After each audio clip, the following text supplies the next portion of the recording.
This court is now in session, and the defendant is a system that learned how to eat people without chewing, without chewing. They don't chase justice, they chase what pays. Ink on a quota, blood on a page, flash of a badge, snap of a cage, turn a whole life to a case number name. Sirens don't cry. Can you see me? Yeah. There we go. Oh shit, Bart, what's up? How you doing, man? I just seen Samuel too. So, what's up, man? Thanks, man, for your time, man. It's good to meet you too, man. You too, Elliott. And I was reading some of this stuff. What was that? The book? What was it titled? Young and Incarcerated? From Inmate to Boss. Yeah, that's one of them, Young and Incarcerated. But my biggest one right here is From Inmate to Boss. From Inmate to Boss. Oh yeah. From Inmate to Boss. Well, when did you finish that one? I finished that in 2017, but that From Inmate to Boss, it kind of took on a movement of its own. You know what I mean? Like a lot of people write me from it. A lot of incarcerated parents write me, asking about how can their loved ones make the transition, like I made the transition. If it's any advice. So that book kind of took on a movement of its own, and it had me writing different people. So I actually got like a letter campaign where I mentor a lot of different currently incarcerated citizens across the states, all over. Illinois, Chicago, of course Pennsylvania, Maryland, where they just write back for information, and I always keep in contact with them. So that's like a broad network in its own. Do you have like a social media page for just that, or for yourself? Well, I do. So I got my social media is Inmate to Boss on Instagram. Okay. So, but that's definitely my story. Like it basically started from when I first got locked up, which was about 21 and a half years ago in 2004. Even though I had a lot of injustices done in court, I still couldn't enter back, the way I entered in prison. So I couldn't return back to society like with my same mind frame. So that took on a rehabilitation of its own, because rehabilitation, it starts with yourself first. You know what I mean? Can't no state institution rehabilitate you. It got to be something inside of you that you carve and that you want to change. Yeah. So just going through that, I did notice your number, your inmate number was started with a G. Yeah. So I put that back at 2004 because I had an FX number, and you've been in there this whole time, right? I've been there the whole time, yes, since 2004. What's your sentence? It's actually 42 to like 85, right? So I ain't even put a dent in that, but I'm in court right now. Like a whole bunch of corruption has happened in my case, and Benzo, you had an FX number, so you know about Pennsylvania. So with the Lynn Abraham, with all her team and all like that, and Roger King, they was crooked. They been hiding evidence. So I was just blessed to get my homicide files granted to me, and there's a whole bunch of stuff in there that they had, a whole bunch of Brady violations. So that's what I'm waiting on. Just a matter of time now. In Philadelphia, and the homicide file was given to these guys, to these women, and all of a sudden there's evidence that was never given to them, or there's stuff that was missing, and now it's because your judge would have probably been to Claudio, and now they recently found he was corrupt, but making that public would have been crazy, so they just sort of like swapped him out and put Jennifer Schultz in. But I'm saying she's more like, it's a blessing, you know what I mean? Because like she definitely, like, she been fair. That's what I'm saying. It seems that way, yeah. I feel bad for her because she has to clean up what her predecessors left behind, and everybody's, her caseload is huge. Yeah, it's about just on the PCRA, her back case law, it was like 800 different cases that she had. It's larger than that. Yeah. I think the total number of backlog cases was like 40 or some number like 40 or 70,000, and then I think the priority cases, that's the ones you're talking about. Yeah, that she got them down. Yeah, the priority ones are, I think, is under or around 1,000, or it might have even been 10,000. So my next date is March 25th. So March 25th. yes, the DA been taking their time with uh redacting my homicide files. So I had to put a motion in 3 weeks ago to compel the judge to force the DA to redact my files because they had this in front of them since 2023. The Claudio, the one who granted me my files. So just with that corruption, they lost my DA files. So that's just something that they can't come up with. That's how you lose records that y'all supposed to maintain in your file.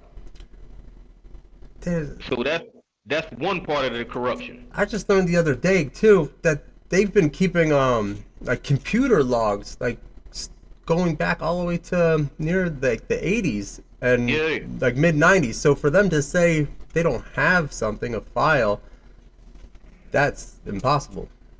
However they don't have it, they're responsible for having it. So the Yeah. reason why they don't have it because there's stuff in there that they don't want to expose. Yeah. What officers were involved in your arrest? They all want to do not call list. So I had Dennis Dusack was my lead officer. He's on the do not call list. He's been sued. David Baker, which busted the case wide open for doing unlawful tactics. I had John uh, John Griffin. He's also on the do not call list, and like a John Ricciero or something like that. But all four of them is on the do not the call list.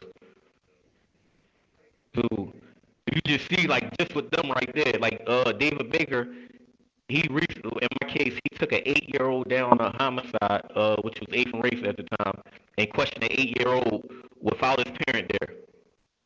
Like, if that wasn't an unlawful tactic, I was close with somebody who they basically beat up. We beat him into confessing. They left him in a cell for like 2 days, cold, and he was a juvenile. I think he was 16 at the time, and then he confessed to a murder. I mean, he was there, but he didn't do it. And then, I mean, he finally went home like 2 years ago, right right when COVID happened. But he was in there for almost 20 years.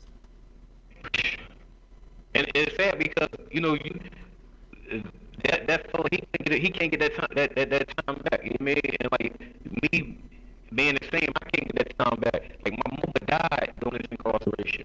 Like it was no way that I should have even got 4 years at all. Like I should have been found not guilty, but it wasn't no justice at all. It wasn't even equal. It wasn't even partial. Elliot, the phone is breaking up a little bit. I don't know if it's the cord. Have you sat in that? Have you talked on that one before? Yeah, I have. I wonder if it's my signal.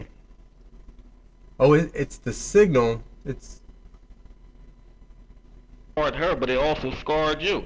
yeah, and then everybody involved.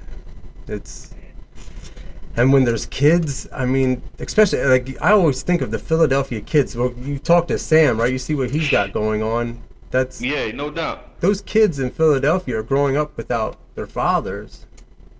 I mean, nobody thought about that either. Like, what are these kids going to grow up thinking of the system of authority? You can't possibly expect them to respect an officer if they're after you took his father and his father's saying, "Hey, I'm innocent."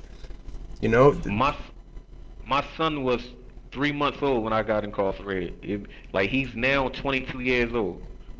So I understand that, like, the being there. Then also when we get locked up for whatever reason, your responsibility don't stop as being a father. Like I still had to provide for him.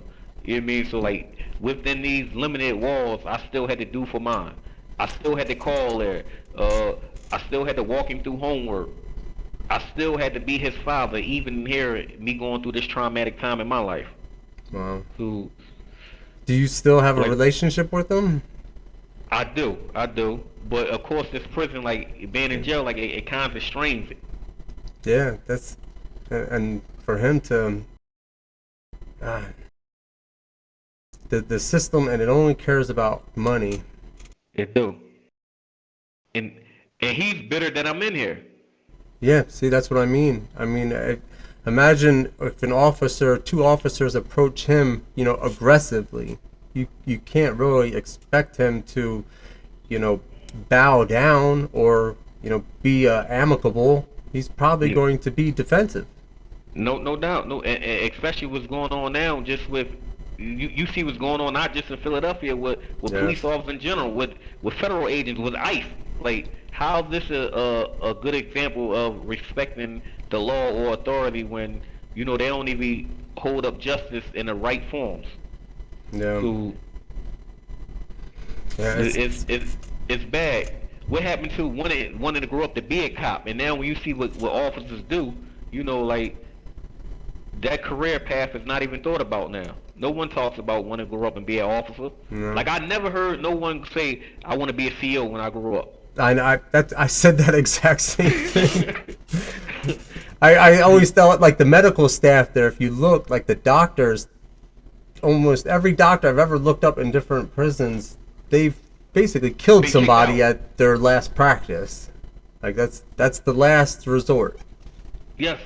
But everything, like, we're treated like less than human in here. Like, the food is grade E, just good enough for human consumption.